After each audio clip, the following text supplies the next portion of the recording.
Okay, अभी हम जो सम करने जा रहे हैं वो है 10th सम। 10th सम क्या कहता है? अ पिगी बैंक कंटेन मतलब उसके अंदर है, पिगी बैंक कंटेन 150 पैसा कॉइन, मतलब 50 पैसा एक पिगी बैंक है, मतलब जो गल्ला जिसे बोलते हैं, जो गल्ला गुजराती में बोलते हैं, जिसके अंदर पैसे इकट्ठा करते हैं छोटे बच्चे, तो उसके अंदर 100 मतलब 100 कितने सिक्के हैं? 50 पैसे के 100 सिक्के हैं। 50 रुपीज़ 1 कॉइन, मतलब 1 रुपया के 50 कॉइन है। और 22 रुपीज़ कॉइन, मतलब 2 रुपीज़ के 20 कॉइन है। 10 5 रुपीज़ कॉइन, ओके, इतने सारे कॉइन हैं। अब क्या है? If it is equally likely that, equally मतलब समान तरीके से, one of the coin will fall out, कि मतलब एक सिक्का गिर जाता है, पता नहीं कौन सा, सबके गिरने के एक जैसे ही चांस है, तो एक सिक्का गिरता है। कब गिरता है? व्हेन द बैंक मतलब piggy bank, when bank is turned upside down, upside down मतलब ऊपर से नीचे कर दिया, तब इस एक सिक्का गिरेगा। What is the probability that coin, कितना प्रोबेबिलिटी होगा कि वो कॉइन 50 पैसे का होगा कि या 5 रुपये का नहीं होगा? तो देखो पूछा क्या है कि 50 पैसे का होगा, या दूसरा क्वेश्चन है 5 रुपये का नहीं होगा। तो सम को हम सॉल्व करेंगे। ओके, अब इस सम के अंदर देखते हैं कि कॉइन्स कितने हैं। तो हम यहाँ पे लिख देते हैं कि नंबर और कॉइन्स। ओके, तो फर्स्ट ऑफ ऑल क्या है कि 100, तो 100 टोटल कॉइन है वो किसके है? 50 पैसा के हैं। ओके, एंड नेक्स्ट 50 कॉइन जो है, टोटल 50 कॉइन किसके है? तो 2 रुपीज़ के कॉइन है। 20 कॉइन्स जो है वो किसके है? 50 कॉइन 1 रुपीज़ के है, 50 कॉइन 1 रुपीज़ के, और 20 कॉइन 2 रुपीज़ के है, और 10 कॉइन्स जो है वो 5 रुपीज़ के है। अब बैग के अंदर टोटल कॉइन देखो आप, तो कितने हुए? 100 प्लस 50 150, 160, 170, 180। तो बैग के अंदर, एक पिगी बैंक के अंदर टोटल 180 कॉइन है। अब क्वेश्चन 1 पूछा है। क्वेश्चन 1 क्या है? प्रोबेबिलिटी ऑफ 50 पैसा कॉइन, कि जब बैंक को अपसाइड डाउन कर देते हैं, बैंक को ऊपर से नीचा कर देते हैं, तो एक कॉइन गिरता है, तो उसमें से 50 पैसा कॉइन, तो एक पहला फाइंड करना है प्रोबेबिलिटी ऑफ 50 पैसा कॉइन, तो उसको कहेंगे P ऑफ 50 पैसा का F, प्रोबेबिलिटी ऑफ 50 पैसा का कॉइन, ठीक है, P ऑफ F। और दूसरा हमें फाइंड करना है प्रोबेबिलिटी ऑफ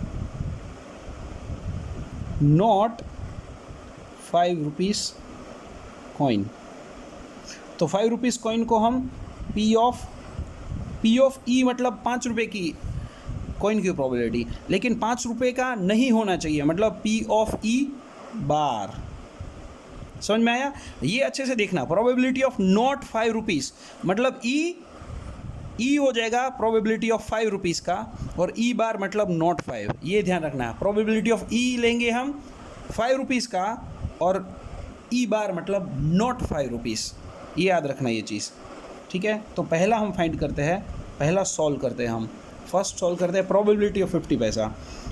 तो पहले तो प्रोबेबिलिटी का फॉर्मूला एक बार लिख देना है। प्रोबेबिलिटी का फॉर्मूला, किसी भी इवेंट की probability is equal to probability, इसका फॉर्मूला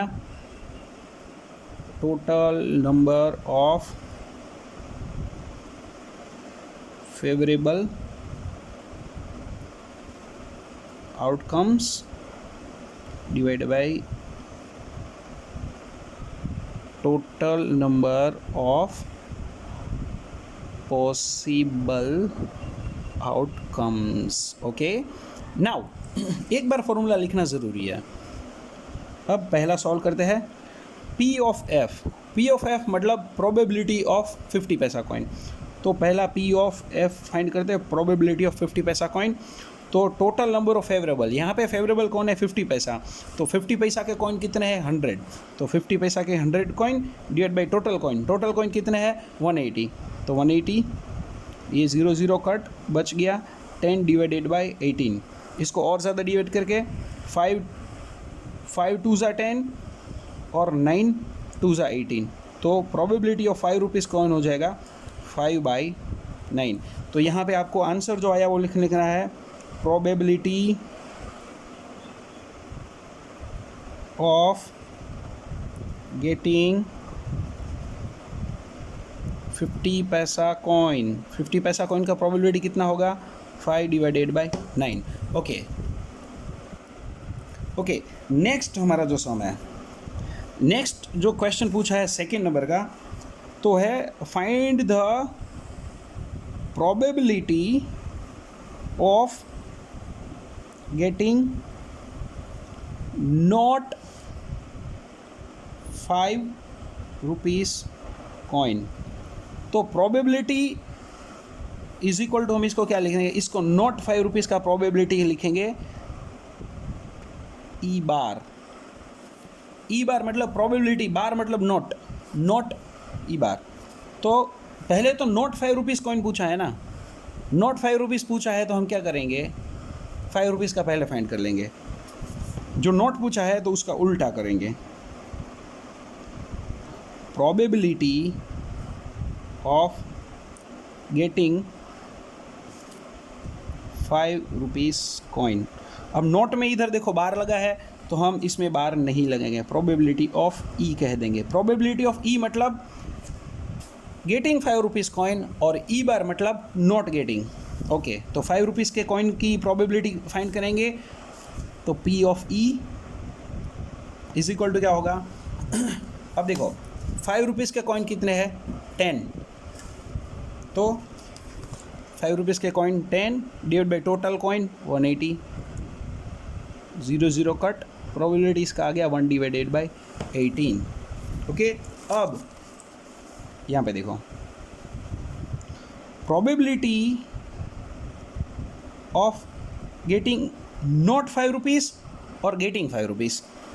तो देखो probability of getting 5 rupees coin P of E plus probability of not getting 5 rupees coin is equal to 1।